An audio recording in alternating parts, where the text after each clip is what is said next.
ಕೆಲವರಿಗೆ ಮಹಾಕುಂಭ ಮೇಳದಲ್ಲಿ ಅವ್ಯವಸ್ಥೆ, ಟ್ರಾಫಿಕ್ ಜಾಮ್ ಕಾಣಿಸ್ತು. ಕೆಲವರಿಗೆ ಮಹಾಕುಂಭ ಮೇಳದಲ್ಲಿ ಆಧ್ಯಾತ್ಮಿಕ ಲೋಕ ಕಾಣಿಸ್ತು. ಕೆಲವರಿಗೆ ಮಹಾಕುಂಭ ಮೇಳದಲ್ಲಿ ತಂದೆ ತಾಯಿಯ ಕನಸು ನನಸಾಗೋದು ಕಾಣಿಸ್ತು. ಆದ್ರೆ ಯಾರು ಕೂಡ ಪ್ರಯಾಗದಂತಹ ಪುಟ್ಟ ನಗರದಲ್ಲಿ ದೇಶದ ಅರ್ಧ ಜನಸಂಖ್ಯೆ ಬಂದು ಸೇರಿದಾಗ ಅವರಿಗೆ ವಿದ್ಯುತ್, ನೀರು, ವಸತಿ, ಊಟ ಇವೆಲ್ಲವನ್ನ ಕಲ್ಪಿಸಿಕೊಟ್ಟಿದ್ದನ್ನ ಗಮನಿಸಲೇ ಇಲ್ಲ. ಯಾರು ಕೂಡ 60 ಕೋಟಿ ಹಿಂದೂಗಳು ಸೇರಿರುವಂತಹ ಆ ಸ್ಥಳದಲ್ಲಿ ಇನ್ನೊಬ್ಬರ ಆಹಾರಕ್ಕೆ ಉಗುಳಿದ್ದನ್ನ ಕಂಡಿಲ್ಲ. ಯಾರು ಕೂಡ 60 ಕೋಟಿ ಹಿಂದೂಗಳು ಸೇರಿರುವಂತಹ ಆ ಸ್ಥಳದಲ್ಲಿ ಅನ್ಯ ಮತದ ಬಗ್ಗೆ ಕೀಳಾಗಿ ಮಾತಾಡೋದನ್ನ ಕಂಡಿಲ್ಲ. ಯಾರು ಕೂಡ 60 ಕೋಟಿ ಹಿಂದೂಗಳು ಸೇರಿರುವಂತಹ ಆ ಸ್ಥಳದಲ್ಲಿ ಹಿಂಸೆಗೆ ಆಹ್ವಾನ ನೀಡೋದನ್ನ ಕಂಡಿಲ್ಲ.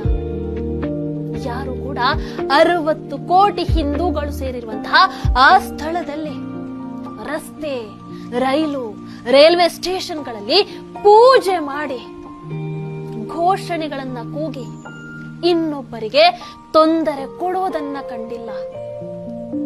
ಯಾರು ಕೂಡ 60 ಕೋಟಿ ಹಿಂದೂಗಳು ಸೇರಿರುವಂತಹ ಆ ಸ್ಥಳದಲ್ಲಿ ದಲಿತ, ಬ್ರಾಹ್ಮಣ, ಜಾಟ್, ಅಗರ್ವಾಲ್ ಅಂತ ಜಾತಿಗಳಿಗಾಗಿ ಸೀಮಿತವಾಗಿರುವಂತಹ ಯಾವ ಘಾಟ್ಗಳನ್ನ ಕೂಡ ಕಂಡಿಲ್ಲ.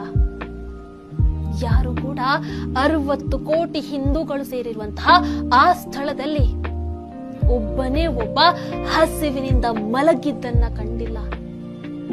ಯಾರು ಕೂಡ 60 ಕೋಟಿ ಹಿಂದೂಗಳು ಸೇರಿರುವಂತಹ ಆ ಸ್ಥಳದಲ್ಲಿ ಅನ್ಯ ಮತದವರ ಮೇಲೆ ಅಥವಾ ಅವರ ಕಟ್ಟಡಗಳ ಮೇಲೆ ಕಲ್ಲು ತೂರಾಟ ಮಾಡಿದ್ದನ್ನ ಕಂಡಿಲ್ಲ.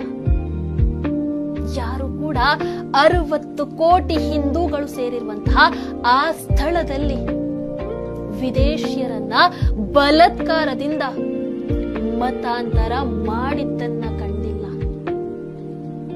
ಇದು ನೀವು ಕಾಣದ ಮತ್ತು ನಾನು ಕಂಡ ಮಹಾಕುಂಭ ಮೇಳ.